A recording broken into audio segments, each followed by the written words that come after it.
Letter 24. My dear Wormwood, I've been in correspondence with Slum Trumpet, who is in charge of your patient's young woman. So here we have an example of another demon who is in charge of the patient's girlfriend. And begin to see a chink in her armor. It is unobtrusive little vice which she shares with nearly all women who have grown up in an intelligent circle united by a clearly defined belief. And it consists in a quite untroubled assumption that the outsiders who do not share this belief are really too stupid and ridiculous. So this is a reference to like a clique. The males who have habitually meet these outsiders do not feel that way. Their confidence, if they are confident, is of a different kind. Hers, which she supposes to be due to faith, is in reality largely due to the mere color she has taken from her surroundings.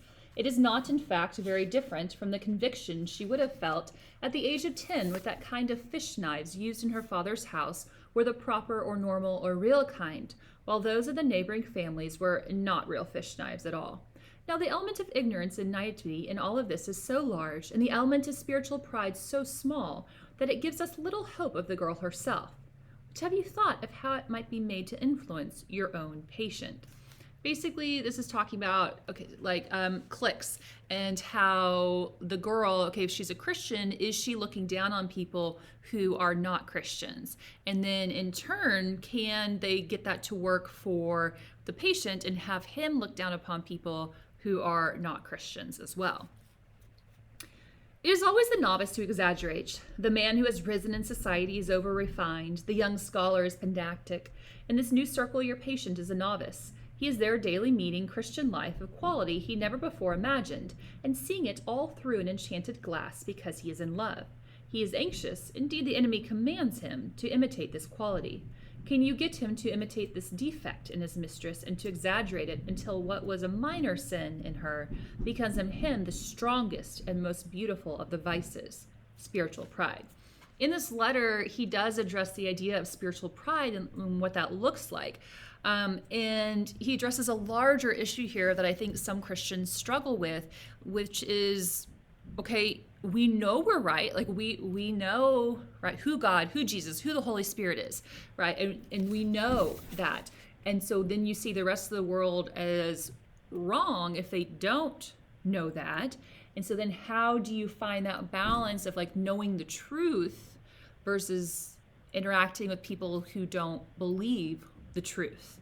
And so that's what he's going to be addressing here in this letter, is the idea that of spiritual pride and how do you grapple with interacting with non-Christians. The conditions seem ideally favorable. The new circle in which he finds himself is one of which he is tempted to be proud for many reasons other than its Christianity. It is a better educated, more intelligent, more agreeable society than any he has yet encountered. He is also under some degree of illusion as to his own place in it. Under the influence of love, he may still think himself unworthy of the girl, but he is rapidly ceasing to think himself unworthy of the others. He has no notion how much in him is forgiven because they are charitable and made the best of because he is now one of the family. He does not dream how much of his conversation, how many of his opinions are recognized by them as all mere echoes of their own. Still less does he suspect how much of the delight he takes in these people is due to the erotic enchantment which the girl, for him, spreads over all her surroundings. He thinks that he likes their talk and way of life because of some congruity between their spiritual state and his, when in fact they are so far beyond him that if he were not in love, he would be merely puzzled and repelled by much which he now accepts. He is like a dog which should be imagined and understood firearms because its hunting instinct and love for its master enable it to enjoy a day's shooting. Here is your chance. While the enemy, by means of sexual love and of some very agreeable people far advanced in his service, is drawing the young barbarian up to levels he could never otherwise reach, you must make him feel that he is finding his own level, that these people are his sort, and that, coming among them, he has come home. When he turns from them to other society, he will find it dull, partly because almost any society within his reach is, in fact, much less entertaining, but still more because he will miss the enchantment of the young woman. You must teach him to mistake this contrast between the circle that delights and the circle that bores him for the contrast between Christians and unbelievers. He must be made to feel, he'd better not put into those words, how different we Christians are, and by we Christians, he must really but unknowingly mean my set, and by My set, he must not mean the people who in their charity and humility have accepted me, but the people with whom I associate by right. So here C.S. Lewis addresses another fundamental problem that Christianity often faces, right? It is a religion built on community, and yet, right, salvation is offered to any and all who will believe.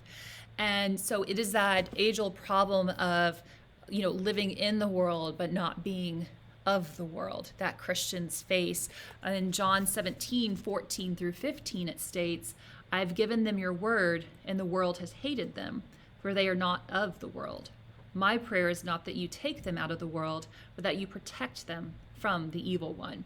And that's what's being addressed here in this paragraph. Like, how do you find the balance of a Christian of living in a sinful world, right, but not being of the world?